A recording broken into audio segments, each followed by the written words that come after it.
મહત્વના સમાચાર મોરબીથી સામે આવી રહ્યા છે। મોરબીના હળવદથી એક વિડીયો ખૂબ વાયરલ થઈ રહ્યો છે। જોખમી સવારીનો આ વિડીયો છે, જેમાં વિદ્યાર્થીઓની જોખમી સવારીનો આ વિડીયો ખૂબ વાયરલ થઈ રહ્યો છે। મોરબીના હળવદની આસપાસનો આ વિડીયો હોવાનું હાલ સામે આવ્યું છે, જેમાં ઓટો રિક્ષા અને ઇકો કારમાં ભરેલા બાળકોનો વિડીયો વિદ્યાર્થીઓને ખીચોખીચ સ્કૂલ વાહનમાં ભરાયા હોવાનો વિડીયો વાયરલ થયો। આ રીતે દ્રશ્યો સામે આવતા અનેક સવાલો ઉભા થયા છે। હળવદમાં જોખમી સવારીનો વિડીયો વાયરલ થતા લોકો સવાલ કરી રહ્યા છે કે આવી જોખમી સવારીથી કોઈ અકસ્માત સર્જાય તો જવાબદાર કોણ? સવાલ જે હાલ ઉઠી રહ્યા છે। મળતી માહિતી અનુસાર હળવદ નજીકનો આ વિડીયો હોવાનું જાણવા મળ્યું છે। કઈ સ્કૂલના વિદ્યાર્થીઓ છે તે હજુ જાણી શકાયું નથી, પરંતુ આ ઓટો રિક્ષાની અંદર અને ઇકો કારમાં ભરેલા બાળકોનો વિડીયો જે વાયરલ થઈ રહ્યો છે, જોખમી સવારી કરતા આ બાળકો જે ક્ષમતા છે તેના કરતાં વધારે બાળકોને ઓટો રિક્ષાની અંદર ભરી દેવામાં આવ્યા છે એવું કહી શકાય, અને તેવો વિડીયો હાલ વાયરલ થયો છે। ઇકો કારની અંદરનો પણ આ વિડીયો સામે આવ્યો છે। રિક્ષા અને ઇકો કારમાં ભરેલા બાળકોનો આ વિડીયો વાયરલ થતાં ઘણા બધા સવાલ થઈ રહ્યા છે કે આ રીતે જે રીતે બાળકોના જીવને જોખમમાં મૂકવામાં આવી રહ્યા છે, કોઈ અકસ્માત સર્જાય તો જવાબદાર કોણ? જાણે બાળકોના જીવનનું કોઈ મૂલ્ય જ ન હોય તે રીતે અવારનવાર આવા દ્રશ્યો સામે આવતા હોય છે। મોરબીના હળવદથી જે આ દ્રશ્યો સામે આવ્યા છે તેને લઈને ઘણા સવાલો ઉઠી રહ્યા છે। ટ્રાફિકના નિયમોના પાલનને લઈને પણ સવાલો ઉઠે છે, કારણ કે આ રીતે આટલી જે નિયમો વિરુદ્ધ જે રીતે રિક્ષાની અંદર અને ઇકો કારની અંદર વિદ્યાર્થીઓને બાળકોને જે રીતે મુસાફરી કરાવવામાં આવી રહી છે તે ખૂબ જ ગંભીર બાબત છે। જો કોઈ અકસ્માત સર્જાય છે, બાળકોને કોઈ ઈજા થાય છે તો તેની જવાબદારી કોણ લેશે? તે પણ એક મોટો સવાલ છે।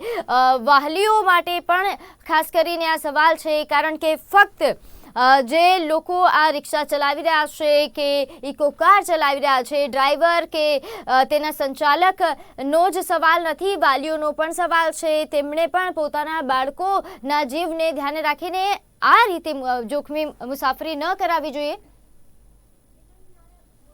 ત્યારે હાલ આ સમાચારને લઈને જે વિડીયો વાયરલ થઈ રહ્યો છે તેને લઈને વધુ વિગત સાથે આપણી સાથે સંવાદદાતા મિલન નાયક જોડાઈ ગયા છે। મિલન, મોરબીમાં જે આ વિડીયો વાયરલ થઈ રહ્યો છે, હળવદનો વિડીયો, જોખમી સવારીનો વિડીયો, આ વિડીયોને લઈને વધુ શું અપડેટ મળી રહ્યા છે, શું હકીકત છે?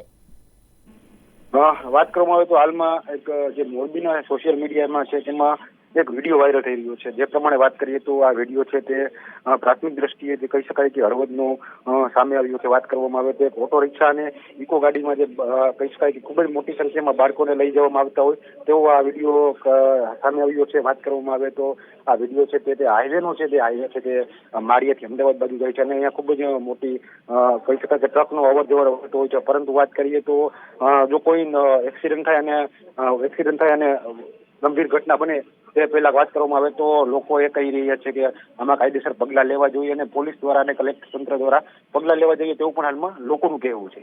જી, વિડીયોને ધ્યાનમાં રાખીને તપાસ પણ થવી જોઈએ અને પગલાં લેવાની જરૂર છે। હાલ આ વિડીયો વાયરલ થયા બાદ કોઈ તપાસના આદેશના કોઈ સમાચાર કે કોઈ અપડેટ?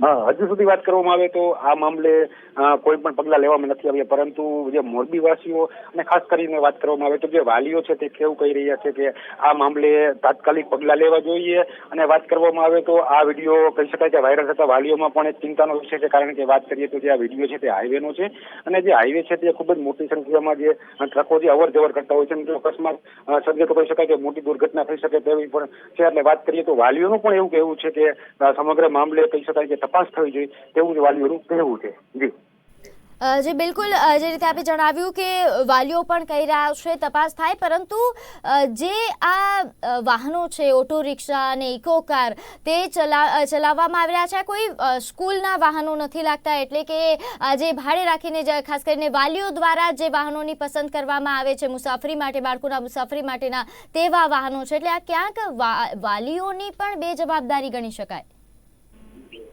ચોક્કસથી આમાં વાલીઓની પણ બે જવાબદારી કહી શકાય, કારણ કે જે આ વાહનો દેખાઈ આવે છે તે પ્રાથમિક દ્રષ્ટિએ કોઈ ખાનગી સ્કૂલના હોય તેવું હાલમાં જાણવા મળી રહ્યું છે. વાત કરવામાં આવે તો વાલીઓને પણ પોતે ધ્યાન રાખવું જોઈએ કે પોતાના બાળકોને કયા વાહનોમાં લઈ જવામાં આવે છે, કેટલા લોકોને વાહનોમાં અવરજવર કરવામાં આવે છે, તે વાલીઓને પણ પ્રથમ દ્રષ્ટિએ પ્રાથમિક દ્રષ્ટિએ ધ્યાન રાખવું જોઈએ. પરંતુ હાલમાં જે વિડીયો વાયરલ થયો છે તે એવું દર્શાવી રહ્યું છે કે તંત્ર છે તે અવારનવાર કહેતું હોય છે કે અમે પગલાં લઈએ છીએ, પરંતુ વાત કરવામાં આવે તો વિડીયોમાં ચોક્કસથી કહી શકાય કે તંત્ર ફક્ત વાતો જ કરે છે અને કોઈ પગલાં નથી લેતું. જી બિલકુલ સાચી વાત છે.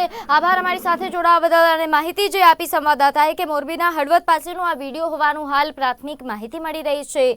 વિડીયોને લઈને ચર્ચાએ જોર પકડ્યું છે. તમામ લોકો વાત કરી રહ્યા છે કે તપાસ થાય અને કડક પગલાં લેવાવા જોઈએ, કારણ કે આ રીતે જોખમી સવારીના જે વિડીયો વાયરલ થઈ રહ્યા છે, બાળકો સાથે કોઈ અકસ્માત થાય તો જવાબદાર કોણ, એ પણ મોટો સવાલ છે.